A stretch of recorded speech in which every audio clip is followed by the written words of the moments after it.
I really enjoy updating my spaces, and for this video I'm going to show you how I refreshed my little sewing nook. I hope you enjoy these projects and get inspired yourself. Don't forget to hit that subscribe button if you haven't already. I'd love for you to stick around a while.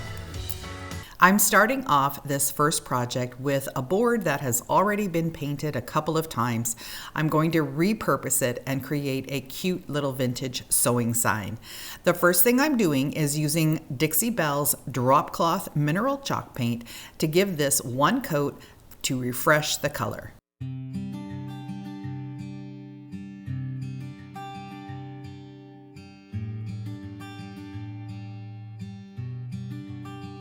When you're investing in good quality paints and brushes, you want to make sure you take care of them. I always use one of these plastic gloves before I screw the cap back on because that ensures that my paint won't dry out. My favorite place to find graphics and text and all sorts of things you need for crafting is Creative Fabrica. I found this beautiful set of vintage sewing machines, so I downloaded it and then selected one and printed it off on regular printer paper.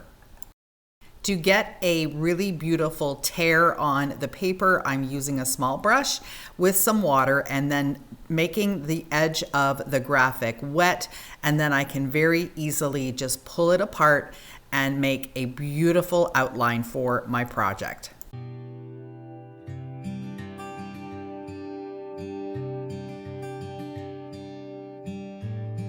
Since I'm using a vintage graphic, I wanted to give the paint a little bit of a crackle or aged look. So I'm using this Folk Art Crackle Medium. I've had this bottle for probably over 10 years and it still works. It's an amazing product. It didn't cost that much, so check it out at Michael's or even on Amazon. And I think I have it listed in my Amazon store as well.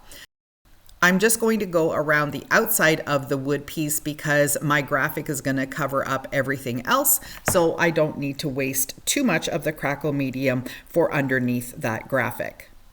I'm applying it fairly thick because I want a thick crackle to show up. I'm going to let it dry, but I am going to speed up the process just a little bit with my hairdryer. For the top color, I chose something that would blend in really well with my vintage print. So this is just a paint mist tint that I picked up at my local hardware store. And I'm using just a flat brush that's going to give me the ability to put one thick stroke on top of the crackle medium. You don't want to go over it too many times because that will disturb the crackle. It will start showing that crackle pretty much right away, but you can speed up the process using a heat source like a hairdryer.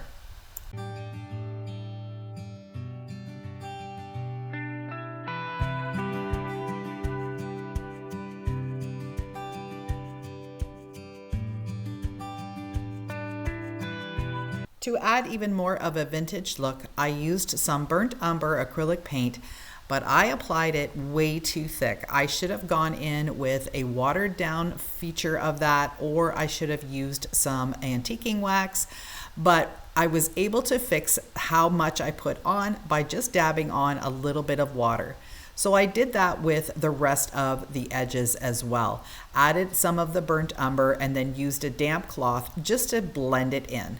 And it did turn out looking pretty good.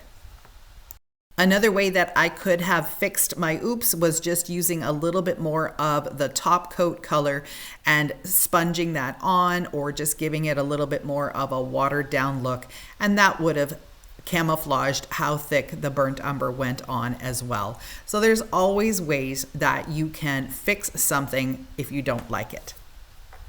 That's the beauty of paint. I'm using Mod Podge just around the edges of where the graphic will lay. I'm not planning on sealing it because I don't want to have any kind of shine on this project. I will go around the edges if it needs a little extra Mod Podge, but I'm not going to be putting any on top. I'm not sure if any of you noticed that my graphic wasn't completely centered on my board, and that's because I want to add this antique brass handle on the top. It's a drawer pull, but I thought it would be a really fun embellishment just to bring more of that vintage vibe into this project. To add even more vintage appeal, I'm using this antique brass drawer pull. I'm going to be drilling in 2 holes and then using some hot glue to glue them into the holes. It's just an added embellishment that I think brings out more of the vintage charm for this project. To get the link for these graphics, check the description box below.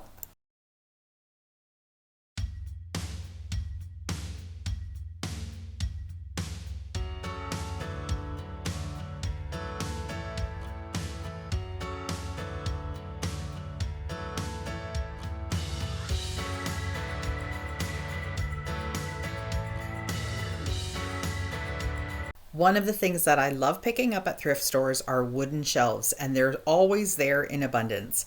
This one has some really nice curves to it, but I didn't like those pegs. I tried just using that little mini saw. That didn't work, so I had to go outside to the garage and use my craft tool to get that done. Now I'm just sanding it down to make it smooth, then I'll wipe off all of the dust and start to paint. One corner had some damage, so I decided to take my screwdriver and a hammer and create the same type of damage on the other side.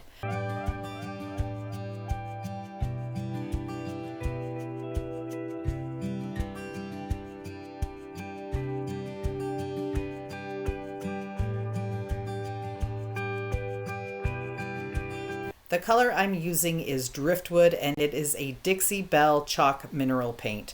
I really love the coverage that you get with this paint. One coat usually does the trick. Sometimes I've got to do a little bit of a touch-up here and there, but being able to just do one coat on my projects makes this paint last so much longer.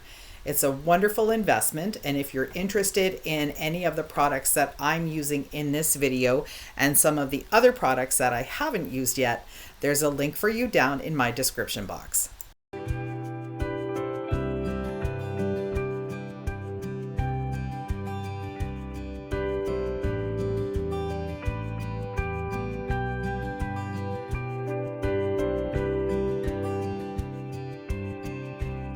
I went rummaging through my stash of goodies and I found 2 drawer pulls, just some knobs that I'm going to add these dowel screws to. Then I'm going to add this little floral plate and screw that right into the shelf.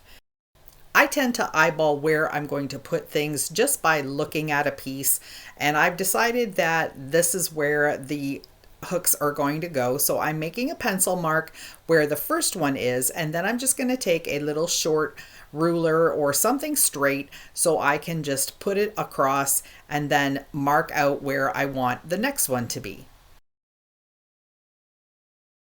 To help get the screw started, I'm using my little Dremel tool here, and just with a small drill bit, I'm going to go down about 1/4 of an inch.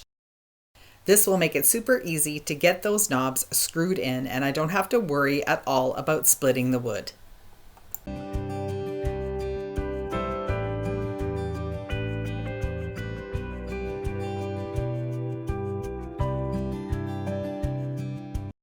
The last thing to do for the shelf is to add some sawtooth hangers to the back. They attach with 2 little screws, and then it's ready to go up on the wall.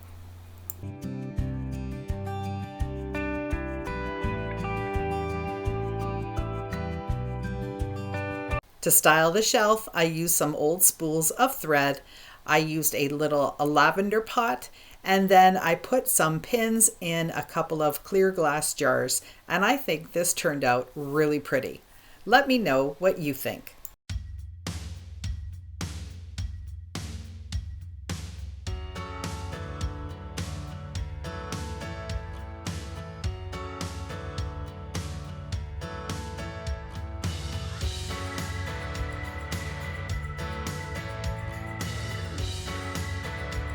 This is a little desk that I specifically looked for on Facebook Marketplace. I needed a specific size and style, and I found one, redid it with Dixie Belle French linen paint, and now I've got to clear coat the top because my sewing machine will be sitting on top of this and I don't want the paint to scrape off. I'm using Dixie Belle Clear Coat in flat, and I'm just using a sponge to apply it. And you can see how easy it applies with the sponge.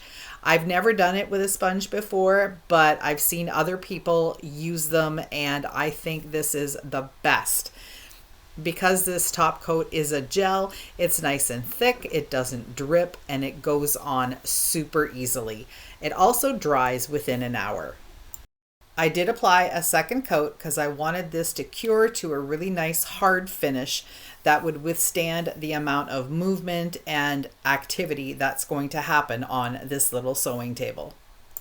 I had some leftover newsprint contact paper that I had purchased from Temu a long time ago, so I decided to line the drawer with it. It was a little tricky and I had to sort of cut it and piece it a little bit, but that was okay. You're not really going to see that, but when you open the drawer, at least it has some pretty paper underneath and not just the bare wood.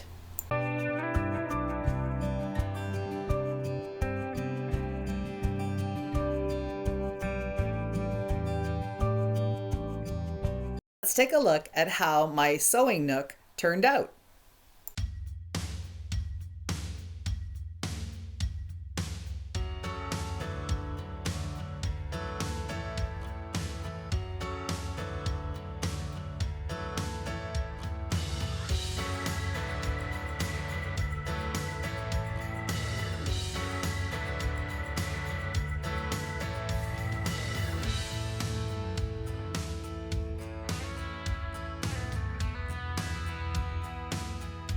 Thank you so much for spending some of your time with me today. I hope my projects inspired you to take a little corner of your home and change it up a little bit by adding little bits and pieces of things that you love. Bye for now.